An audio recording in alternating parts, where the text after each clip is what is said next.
Pendant plusieurs années, Jean-Luc Reichmann n'a pas souhaité se créer de compte officiel sur les différents réseaux sociaux. Mais une rocambolesque mésaventure l'a finalement poussé à le faire. Lundi 6 mars 2023, les masques sont tombés. Dans une vidéo intitulée « Ces gens ont vécu des histoires improbables » et postée par le youtubeur Pierre Cross, un jeune homme prénommé Louis a tenu à faire part d'une anecdote incroyable. En effet, pendant près de 6 ans, il a usurpé l'identité de l'animateur sur Twitter. Si le jeune garçon, âgé de 12 ans à l'époque, a pensé que son canular ne serait pas pris au sérieux, il s'est rapidement rendu compte que les choses lui échappaient et que les internautes le prenaient pour le vrai Jean-Luc Reichmann. Il y a 7 ou 8 ans, j'avais 12 ans. J'étais en vacances. Je m'ennuie. Je regarde si Jean-Luc Reichmann a Twitter.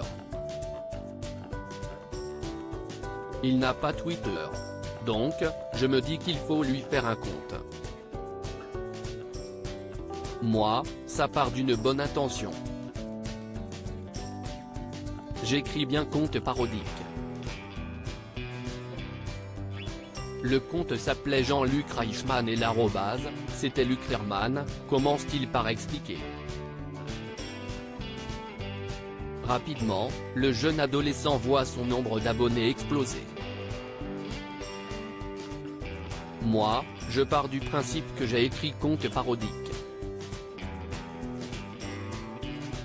Si les gens tombent dans le panneau, ce n'est plus mon problème, se dédouane-t-il. J'ai gagné 14 000 abonnés en 6 minutes. Peu à peu, Louis prend la confiance et contacte d'autres stars.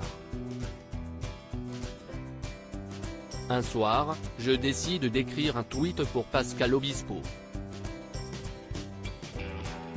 J'avais 13 ans et demi. Je lui écris en DM, « Bonsoir mon cher Pascal, une question me taraude.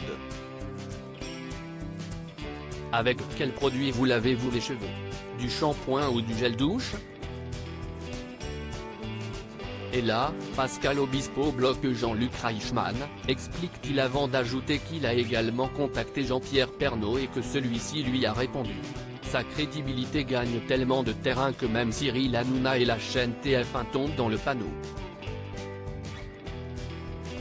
On met TPMP. Et on voit en direct Cyril Hanouna dire « Mes petits chéris, je vous mets tous les réseaux de Jean-Luc ». Lui, il était sur le plateau.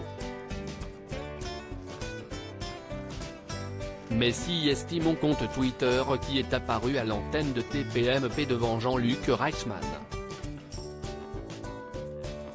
J'ai gagné 14 000 abonnés en 6 minutes. Du jour au lendemain, TF1 m'a envoyé tous les jours les rapports de diffusion et me mentionne sur leur rapport d'audience, raconte-t-il en riant. Mais la blague prend fin lorsque le jeune homme publie le tweet de trop et annonce la naissance d'un enfant marqué par une tache de vin. Là, c'était trop gros. Et Jean-Luc Reichmann a dû se créer un compte Twitter et m'a bloqué, explique-t-il avant de révéler qu'il a par la suite été candidat aux 12 coups de midi. Je le vois, mais lui, ne sait pas qui je suis. Je n'ai pas pu lui avouer, parce que est inavouable, admet-il pour conclure.